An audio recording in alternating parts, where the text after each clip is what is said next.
In front of me is TCL 60 SE NXTpaper, and today I would like to show you how you can turn on or turn off high performance mode.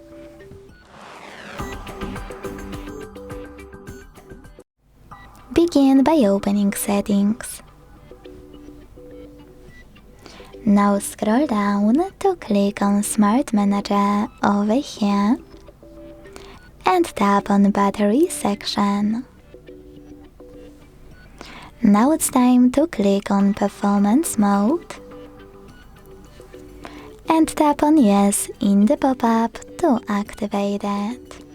So when I do that, as you can see, high performance is on. To turn it off, click on any other mode.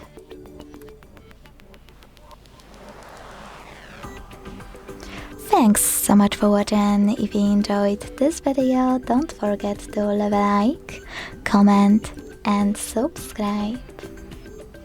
Bye!